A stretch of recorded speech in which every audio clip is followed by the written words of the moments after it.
everybody. So today I have a pretty busy day.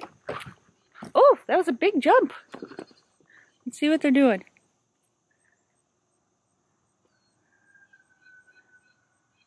The only reason we keep this thing is because they love to jump on it. And it's so fun. Okay, anyway. Busy day today. I've got all my chores to do with the goats. I have to check the trail cam to see if there is anything on it. Oh, here comes Morty. I get distracted with the goats. I know. I'm sorry. I can't help it. Watch out, guys. Watch out. And then making soap today. So that's going to be fun. I'm making 2 different batches of goat milk soap. And I hate that I have to wait so long to use it. So since I'm out here with the goats, let's go check the trail cam.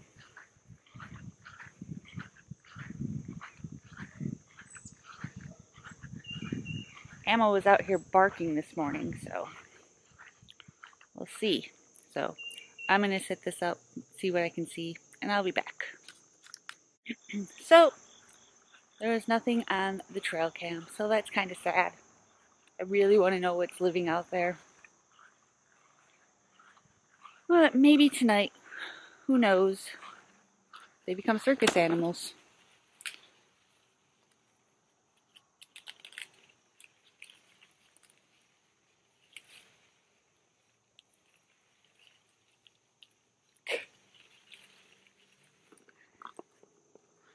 If you don't own goats, I guess you wouldn't really understand. They're so fun to watch. I just love hanging out with them and just watching them when they're up to no good usually.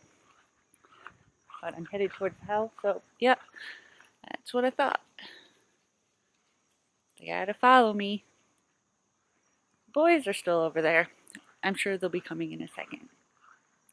So I'm going to head inside, get some chores done real quick, and then we're gonna make some soap. So I'll be back. So I have got my oil that's all melted down. I have some cocoa butter in there. I just want to make sure it's completely melted down. I heat my soft oils up first, and then I add my cocoa butter in there to let the oils melted so it doesn't get too hot and make the cocoa butter kind of grainy. And then I've got my goat milk soap, which I have froze, and I put it in this container. And then I have a little bowl of ice water that I'm going to use to keep my lye solution nice and cool. Now I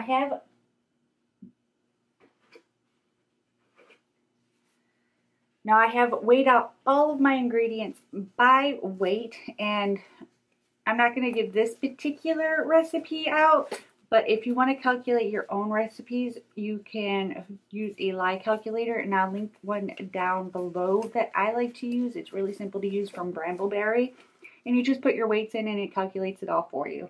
The only thing I have not measured out is my lye solution, so I'm going to move this stuff out of the way. And I have my handy dandy scale,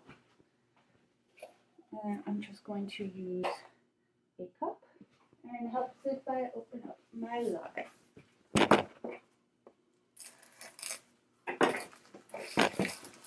Now, if you're new to soap making, make sure you do your research on making soap on safety precautions and things like that. I am in a well-ventilated area. I've got my handy-dandy gloves on.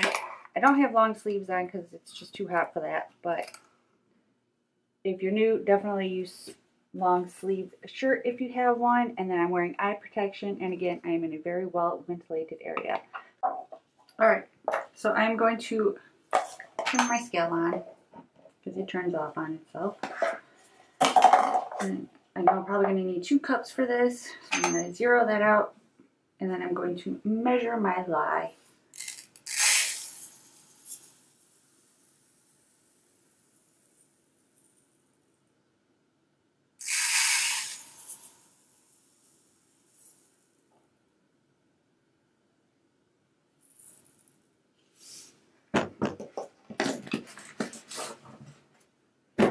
So now I have my lye all measured out.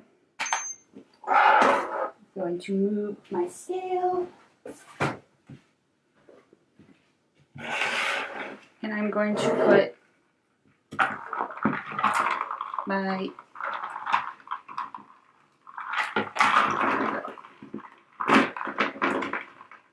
put my milk inside my bucket. This way. Okay, technical difficulties aside. So now I'm just going to take some of my lye and I'm just going to start sprinkling it onto my soap. Or my milk, not my soap. And then I found the best tool for this, which has a little bit of oil still on it, is a metal spoon. Don't use a plastic spoon, use a metal spoon. And then you're going to just start crunching it up.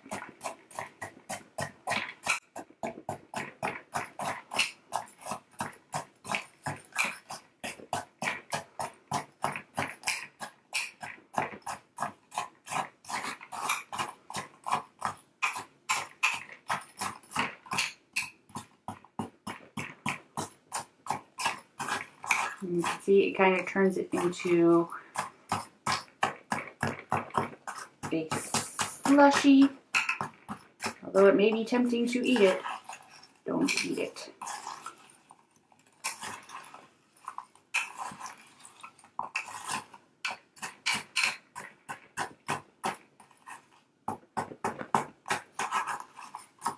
Right. Once that's incorporated, you can add a little bit more lye.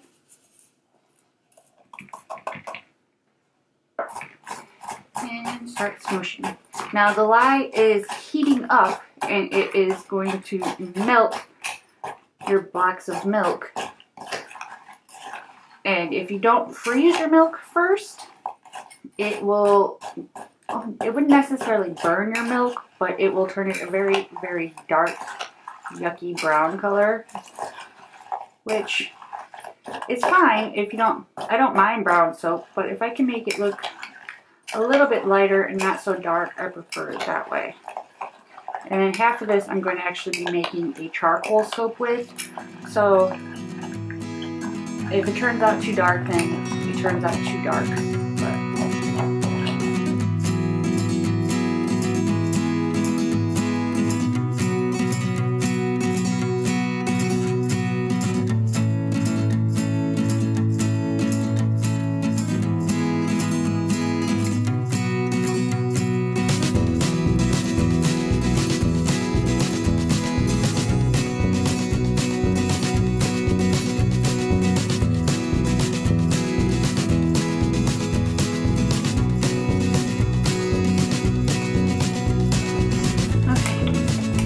All of my milk is nice and melted. I'm taking a temperature. It is at about 95 degrees, which is good. I'm going to check my oils. My oils are still a little warm. I'm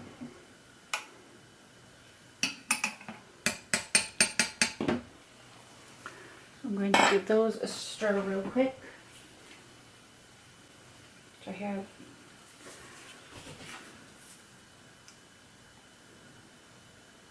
I have a little bit of cocoa butter still in there that needs to melt down just a little bit. So let me stir this down.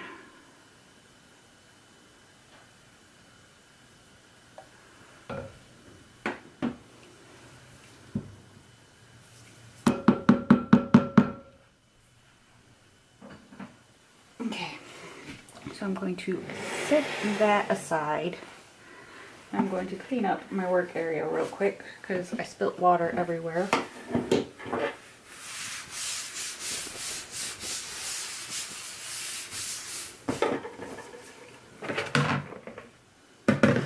And I'm going to actually be using a bigger container because the container I have my oils in right now is great for melting. I melt my oils or heat my oils up with a double boiler method, and then since I'm doing such a large batch, this container is just a little too big, so I'm going to pour that in there and get it all over my hands because that's what I do.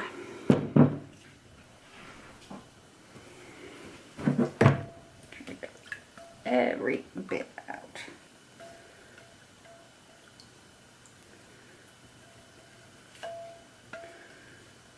And then getting it out of this glass container will actually help cool it down a bit too.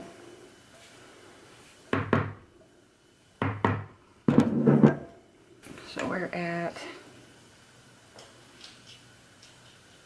about 120.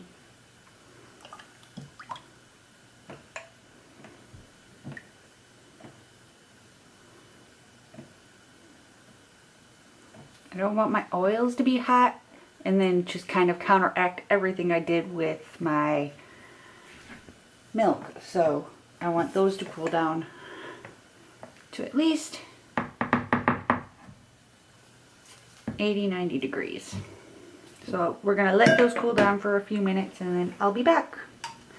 Right, so my milk is at about 86 degrees. As you can see, it's kind of starting to thicken up already. It's reacting to the fat that's in the goat's milk. Let's check our oil.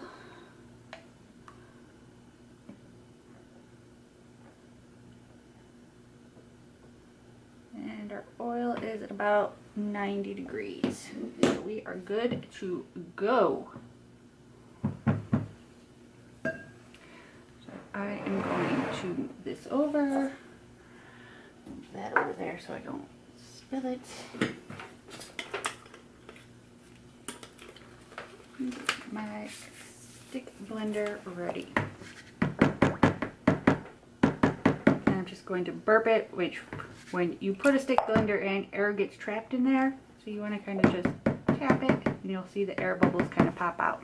So now I'm going to pour my lye very carefully in.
Yes, we are recording, but I've got a very slight trace here, so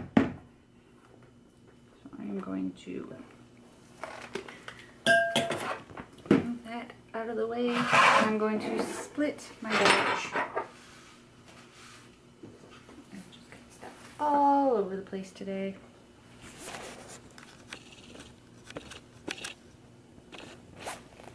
Alright, so I'm going to split this as evenly as possible.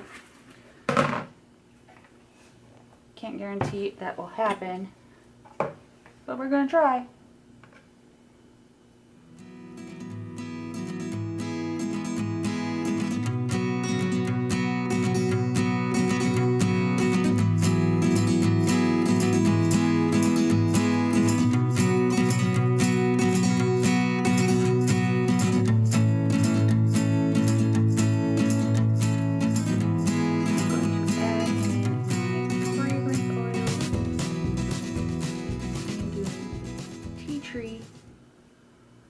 In both of them.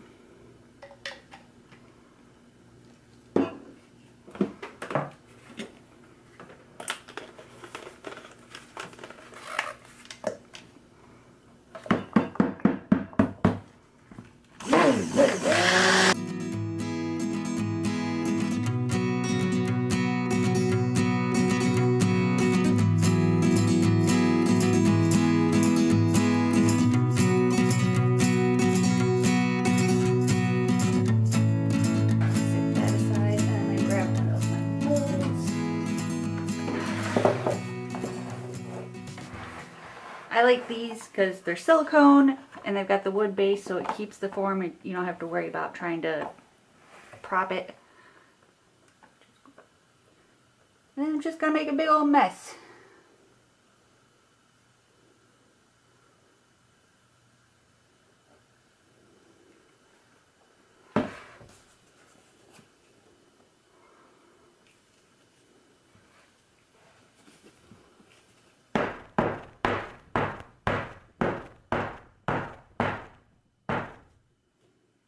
And that one is done. So we're going to set that aside.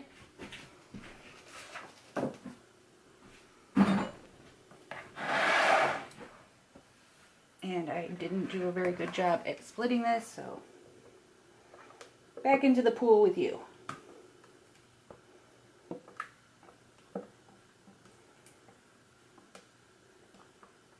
Now the reason why I split it into two and then added my fragrance oil is because I haven't used this particular brand yet in my soap, so I wasn't quite sure exactly how it was going to react to the soap. I didn't want it to speed up everything and then me have to rush to get everything mixed in really well.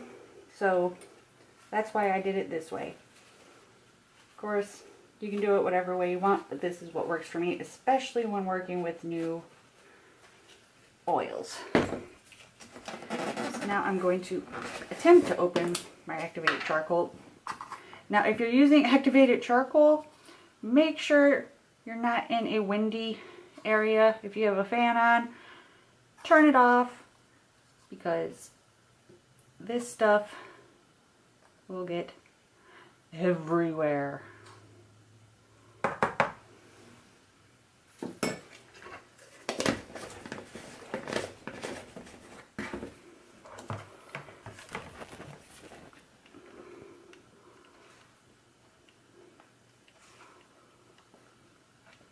See? Everywhere. Let's just take this out for a second.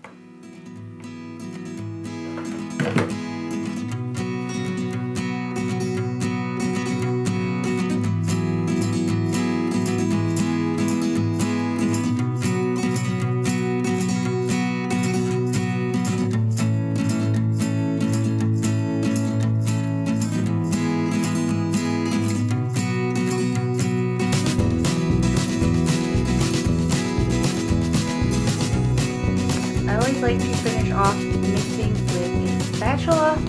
That way, if any air bubbles kind of occurred from the stick blender, it kind of helps dissipate them a little bit better. Grab my mold.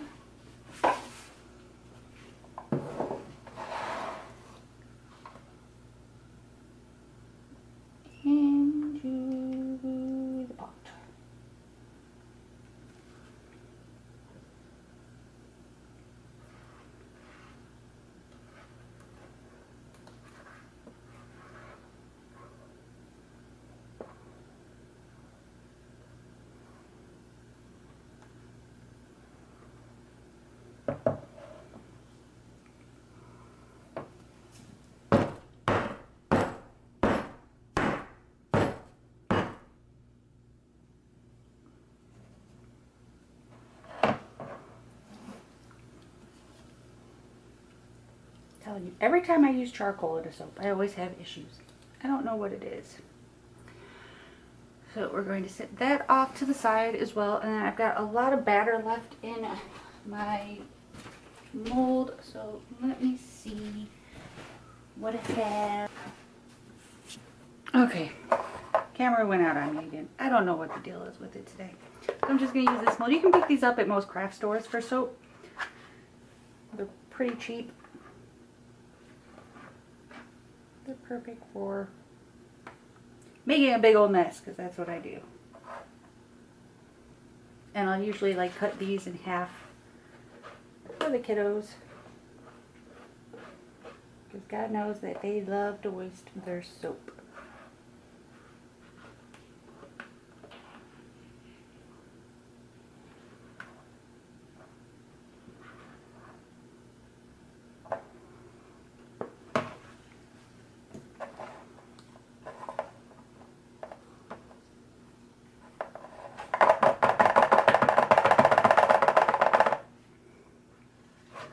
just going to let these harden up, and I will cut them up tomorrow.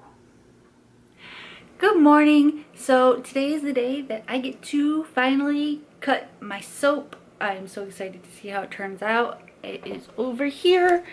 I do have some soda ash on the charcoal, which is perfectly okay. That's totally easy to fix. And then look how creamy white my goat milk white soap came out. Ah, so pretty. Black turned out really pretty too. Just a little bit of soda ash, but like I said, totally fixable. So let's get cutting. All right, so let's pull the black soap out, release the sides. It's still a little soft on the sides, which is okay. Gotta be careful with it.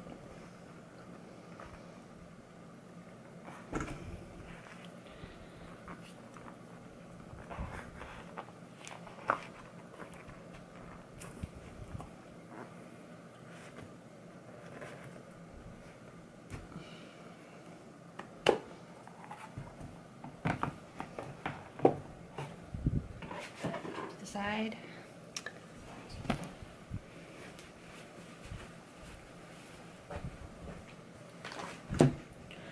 Okay, let's see. So, I'm just going to, I'm doing this backwards so I can get it on camera. Hopefully it's not too janky. Slice off the edge. So pretty. Oh, so pretty. So I'm going to go and get my new soap cutter and we're going to test that out. Okay, so here's my newest soap cutter. So I'm just going to place that in there and give it a cut.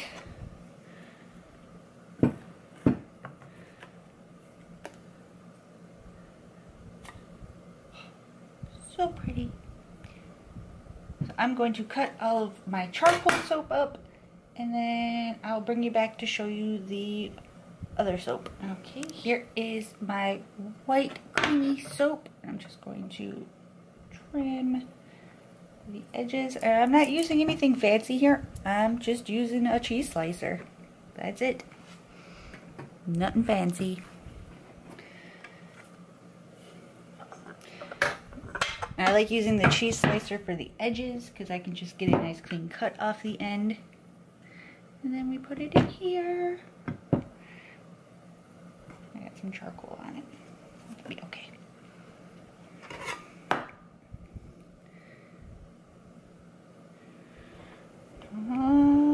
To slice. Now, it probably will darken up just a little bit. But I am okay with that because it's not like a dark brown. But I love how it turned out. So I'm going to slice this up and I'll be back again. There we have it. Some gorgeous goat milk soap. Like I said, you can use any regular soap recipe that you have. You can do a basic Castile soap and turn it into a goat milk and it will work just fine. Just substituting the water for your milk and any soap recipe will be perfectly fine for making goat milk soap. So that is it. That's how I make my goat milk soap. If you have any questions, be sure to leave them down in the comments below. And if you like this video, be sure to give it a thumbs up. And if you're not a subscriber, you're always welcome to subscribe. We love to see you around here and I love sharing videos with you guys. So also with the soap, I'm going to let it cure for about 6 weeks before I use it. A little tip, if you're not sure if it's ready to use, touch it to the tip of your tongue. If it tingles or stings a little bit, it's not ready. Let it continue to cure for a while. That's one thing I don't like about cold process soap is having to wait so long to use the soap. But if you want to learn how to make hot process soap, which is usually ready a little bit quicker, I have a video on this channel as well as a more updated video on my other channel that I will link as well if you want to check those out. And I will see you guys next week and I hope you guys have an amazing weekend. Bye!